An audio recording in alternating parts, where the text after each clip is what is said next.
Alrighty guys, so in this video I'm going to be going over exactly how to clean your French press after you use it, and the step-by-step process that I personally go through to make sure that this thing lasts a good long time. So first things first, if you have any leftover coffee, the first thing you want to do is just pour it out, or just drink it really fast, whichever you choose. I'm going to do a horrible sin here and actually just waste the coffee, but gotta do what you gotta do.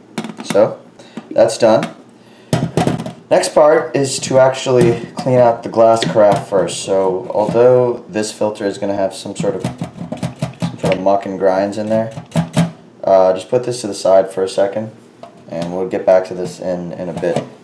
So right now these grinds are pretty much just stuck to the bottom. So you're gonna want to kind of loosen them up a little bit, and just kind of get them flowing and moving and just going like this.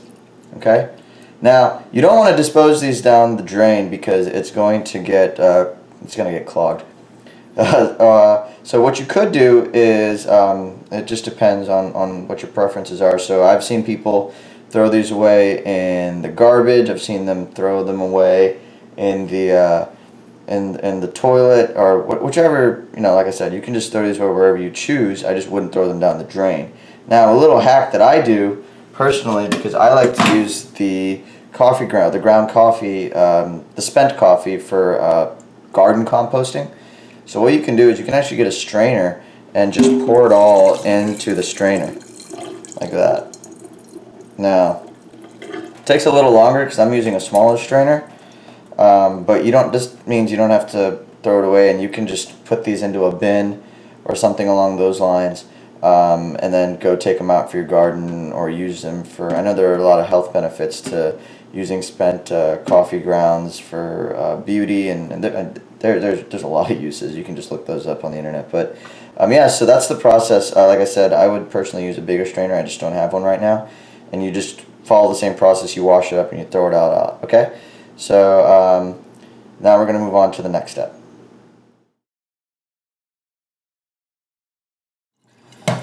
Alrighty, so now that you've disposed of all the grounds, you might have some left over in here. I already washed it up, but you can just wash those out and pour them down the sink. A few grinds won't really do anything. Now, if you want to do a deeper clean, like if you want to throw the actual glass into the dishwasher, that's totally fine. The glass is strong enough to put in a dishwasher without breaking. Just don't put it in weird to where it's sitting at an angle or anything like that. Just use it normally, and it should actually do really fine. I wouldn't put the chrome and the handle and kind of the other assembly in there. So like I said, you can remove this pretty easily. But the chrome part, I probably wouldn't put that in the dishwasher, and you probably really don't need to unless you're spilling stuff. And if you do, just a simple hand wash will get it done. But I wouldn't put the chrome part in the dishwasher. Okay, so now that we've cleaned this, and this, I would just let this dry. So you could either just take a nice dishcloth and just wipe it down, make sure there's no water spots. This is your French press. You want it to look good, and put it on your counter and show it off. So yeah, wash it off. It's pretty simple to clean. It's glass. I'm going to put this over here now, and I'm going to bring over the actual filter. So oftentimes you might have some grounds on the actual filter. You can just wash those out. Like I said, there really aren't enough to clog something up, but if you're paranoid, you could totally just wash it somewhere else and then come back here and do this part. But really here, you're going to want to make sure that you're getting all the coffee that's underneath the filters and stuck between, because there is going to be some grounds in between and stuff. So how do we do that? First I do is I put the hot water on, and then I'm just going to do like a quick wash of everything. And I'm just going to do like a quick wash so I can get everything out, okay? The second thing I'm going to do is, once I've done that, I'm going to hold this tight like this, and I'm just going to spin this clockwise.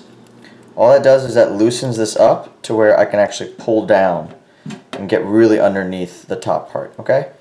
So that's the next step, just pulling top down and washing out.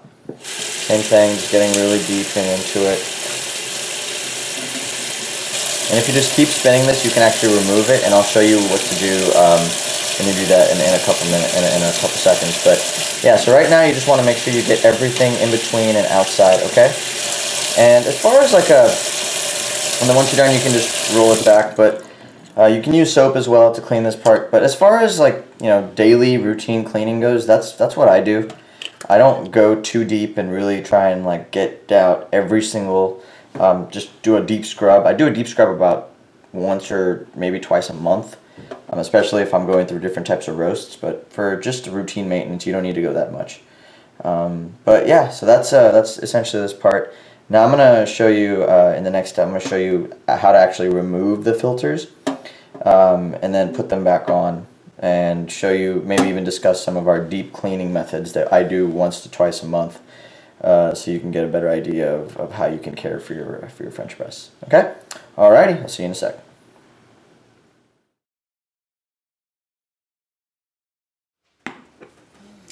Alrighty, so for the most part, the wash we just did, where you pull back and you make sure that there's no coffee grounds stuck in between things, from a high level, that's gonna be okay for if you do that maybe once a day or after you use this immediately. But over time, maybe once every couple of weeks, you're gonna want to do a deep dive clean of the actual filters in the French press, just to make sure that you get out all of those residue oils that generally flow through the filter. So the first step, as I mentioned, you kind of just hold this tight and you spin this off, and that's how you remove the filters. So now everything has come off. Okay, so you can put this to the side now. If you want to wash the inside portion of the French press, that's fine too, but I don't think you need to actually do all of this. You can just do it while this is on there. So I'm going to put this to the side, but this, so there's really a couple parts. There's the main gasket right here. So just doing a nice rinse of this top and bottom is going to be beneficial. Then there's the actual filter. Okay, so we have double filters here, so doing a nice deep dive into these, and we give you some recommendations on things you can do to really, if you're really feeling ambitious and you want to do an absolute thorough cleaning of these, there's a variety of ways to do it, and we've given you some guidelines right below this video, so you can take advantage of that. But for the most part, you can use, for me, what I use is a coffee powder called Ernex, and it's like coffee cleaning solution, and they make some really great stuff that actually is designed to take out all of these. But like I said, check out the document below and you should have some ideas on how to clean this even further. You can also get replacement filters if you choose to do so, but like I said, I use the same filters over time. I just do a deep clean and they work fine. And then you clean this and that's it. And if you want to put it back together, it's the same thing. If you want to do just one filter, if you don't like the double filter, that's fine. You can just put one filter and then go back. Bear in mind you are going to get more sludge. The two filters is designed to not get as much sludge, but if you're using the pour over method where you're pouring it into afterwards, that might serve as your double filter. Play around with it, you decide, I'll let you make a decision. And then you put the spring part like this, it goes upwards like that. And then, same way it came back, you just put this back here and you turn it.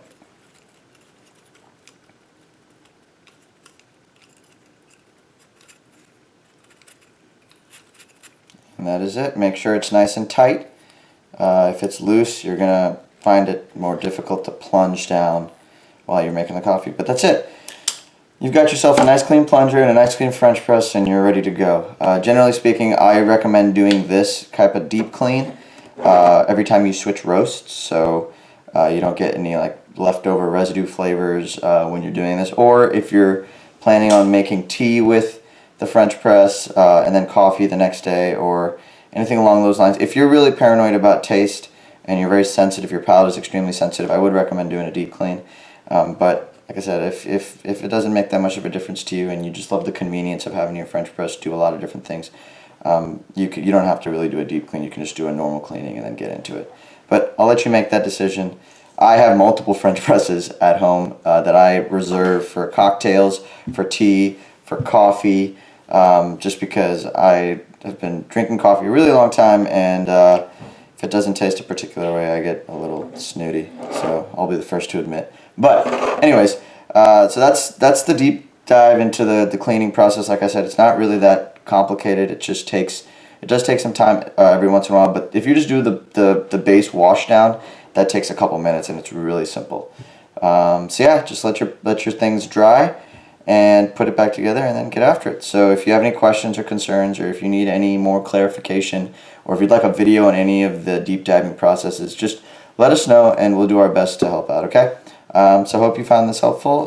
Take care and have a wonderful day. Perfect. I'm done. No more.